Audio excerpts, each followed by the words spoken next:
इस दुनिया में हर रोज ही कुछ ना कुछ अजीब चीजें होती है और कुछ तो इतनी ज्यादा अजीब और हैरान करने वाली होती है जिसकी कल्पना करना भी हमारे बस के बाहर है। मगर ये सब कुछ यहाँ रोज होता है और हमारे सामने ऐसी बातें निकल कर आती है जो हमें फिर से जिंदगी को मिस्टीरियस मानने पर मजबूर कर देती है। ऐसे ही एक केस है फिनियस गेज का।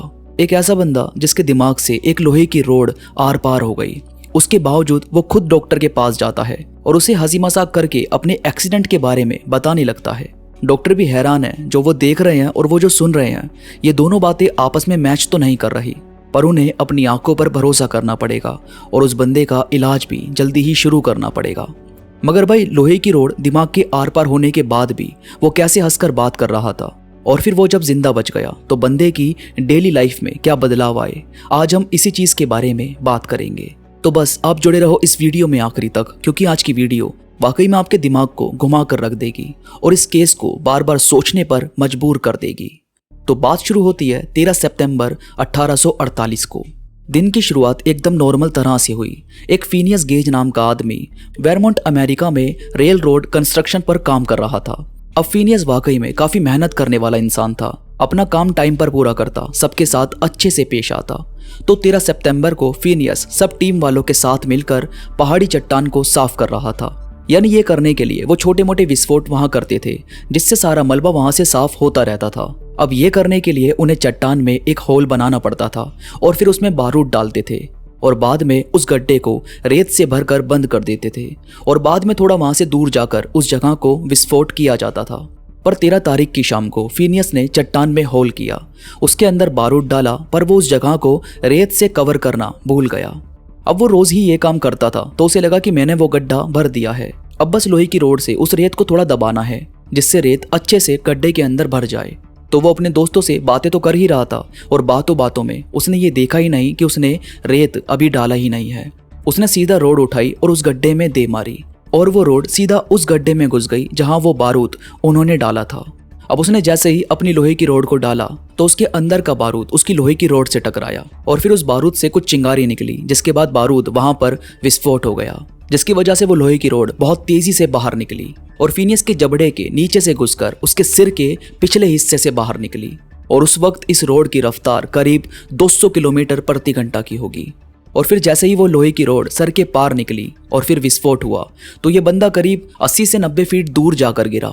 अब भाई, एक नॉर्मल इंसान के लिए तो ये सोचना ही इम्पॉसिबल सा है।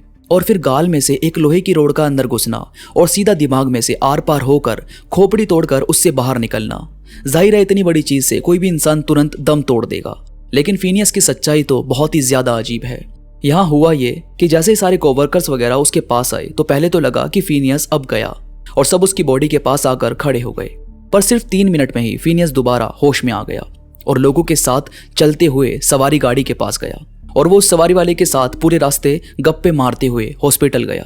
और फिर हॉस्पिटल जाते ही वो बंदा बड़े मजाकिया तरीके से डॉक्टर से बोलता है कि अरे डॉक्टर, आज तो बहुत ही ज्यादा काम आपके पास आ गया।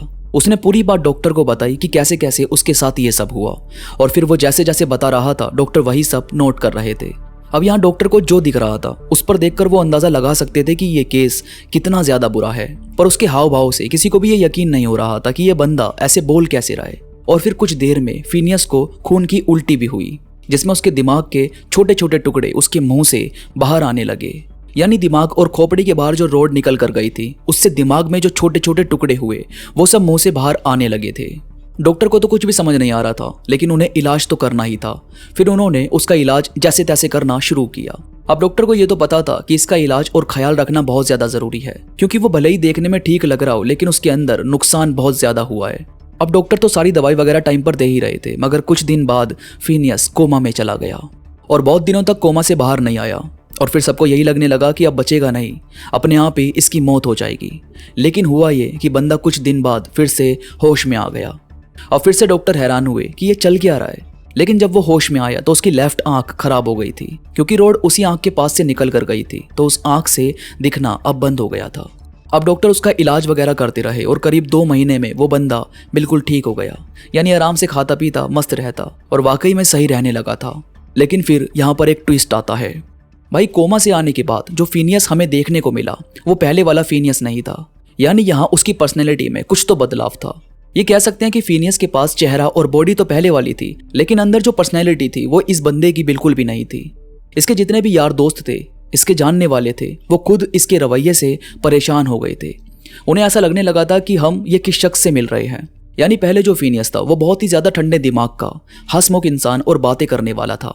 पर अब जो 2-3 महीने बाद फिनियस उन्हें देखने को मिला, वो बहुत ही ज्यादा गुस्सेल और चिढ़ने वाला शख्स निकल कर आया था। इसके अंदर इतना ज्यादा गुस्सा था कि यह जब मर्जी किसी को भी गाली दे देता और बहुत बार तो हाथापाई भी करने लगा था। और फिर उसे उस नौकरी से भी निकाल दिया जहां पर वो काम करता था, जहां उसकी सबसे ज्यादा रिस्पेक्ट थी। उसकी वाइफ ने बताया कि उस पर भी बहुत बार उसने हाथ उठाया था। अब ये सभी चीज कहीं ना कहीं इस बात की तरफ इशारा कर रही थी कि फिनियस किसी मुसीबत में तो है, पर वो क्या है ये अभी तक कोई भी समझ नहीं पाया था। उसकी ऐसी पर्सनैलिटी और बिहेव को देखने की वजह से उस पर एक बार फिर से डॉक्टर्स ने अपनी रिसर्च को देखा, जिसमें यह सामने आया कि पहले डॉक्टर्स को लगा था कि फिनियस का दिमाग बीच में से डैमेज हुआ है, यानी उसके ब्रेन के दोनों पार्ट्स पर चोट आई है, लेकिन ऐसा नहीं था। जब इसकी और ज्यादा बारीकी से जांच की गई तो उसमें सामने आया कि उसके ब्रेन के दोनों साइड डैमेज नहीं हुए थे, बल्कि सिर्फ राइट साइड उसके ब्रेन में चोट आई थी। यानी सिर्फ राइट साइड में प्रीफ्रंटल कॉर्टेक्स जो दिमाग का हिस्सा है, उस पार्ट को वो रोड चीरती हुई निकली थी। यानी इस पार्ट में ईगो, लॉजिक और कॉम्प्लिकेटेड थॉट्स, ये सब कुछ यहाँ पर आता है। यानी यहाँ से हमारा रवैया निकल कर आता है कि हम कैसे इंसान है। इसी जगह हमारी पर्सनैलिटी भी स्टोर होती है। और फिर जब फिनियस का ये पार्ट डैमेज हुआ तो उसकी पर्सनैलिटी ही बिगड़ गई और वो पहले वाला इंसान नहीं रहा। लेकिन अभी तो ट्विस्ट आने बाकी थे। इसके बाद जब फिनियस से उसके जानने वाले लोग दूर रहने लगे तो वो अपने आप ही घर से निकल गया और जगह जगह घूमने लगा। और फिर घूमते घूमते उसे जो भी शख्स दिख जाता उसे अपनी कहानी सुनाने लगता, और ऐसे ही सिंपैथी के बेस पर लोग उसे कुछ पैसे दे देते। पर इसके बाद उसका इस चीज से भी मन भर गया और फिर वो साउथ अमेरिका की तरफ निकल गया। फिर वो यहाँ पर काम ढूंढने लगा तो यहाँ पर उसे स्टेज कोचेस चलाने का काम मिला। अब भाई ये बहुत इंटरेस्टिंग बात है कि स्टेज कोच चलाना कोई छोटी बात नहीं होती। उसको चलाने के लिए ब्रेन के अलग अलग फंक्शंस एक साथ काम करते हैं, यानी उसमें बहुत ज्यादा फोकस चाहिए होता है। अब इसे आता तो था नहीं ये चलाना, तो इसने ये सीखना शुरू किया। शुरू में तो इसे बहुत दिक्कत आई कि ये कैसे चलेगा, क्या होगा, पर धीरे धीरे आदत बनने लगी और इसकी पकड़ अच्छी बनने लगी। अब भाई यहाँ पर एक बहुत बड़ा बदलाव ये हुआ कि जैसे जैसे ये स्टेज कोच सीखता गया वैसे वैसे इसका बिहेव भी चेंज होने लगा। यानी जहाँ ये गुस्सेल टाइप का था, अब फिर से ये शांत और हंसमुख बनने लगा। और ये हुआ ऐसे कि जैसे जैसे वो सीख रहा था वैसे वैसे उसके ब्रेन के बाकी न्यूरॉन्स उस न्यूरॉन्स की जगह लेने लगे जो एक्सीडेंट में खत्म हो गए थे। यानी अब इसके ब्रेन का वो खाली स्पेस भरने लगा था। अब ये फिर से जोश से भरा रहता था, खुश रहता था और सब कुछ बढ़िया चल रहा था। लेकिन फिर करीब 12 साल के बाद फिनियस को मिर्गी के दौरे पड़ने लगे और इसी की वजह से उसकी रोड लगने के करीब 12 साल के बाद उसकी मौत हो गई। यानी एक बंदा जिसके दिमाग के अंदर 200 किलोमीटर की रफ्तार से एक रोड घुसी थी। उसके बाद उसने खुद का इलाज करवाया, डॉक्टर से बात की, और इतना सब झेलने के बाद भी वो 12 साल तक जिंदा रहा। ये केस उस टाइम का सबसे अजीब केस था जिस पर बहुत सारी रिसर्च लंबे टाइम तक की गई। इंसान और ये दुनिया वाकई में काफी मिस्ट्री से भरी है। बाकी आपको क्या लगता है मुझे कमेंट्स में जरूर बताना, और चैनल को सब्सक्राइब जरूर करो दोस्तों। आपके इस चैनल से जुड़ने से मुझे भी हिम्मत मिलती है नई नई वीडियोस लेकर आने के लिए। तो प्लीज़ चैनल को सब्सक्राइब करो और इस वीडियो को लाइक और कमेंट्स ज़रूर करना। तो मैं मिलूंगा आपसे नई वीडियो के साथ, तब तक अपना ख्याल रखिए।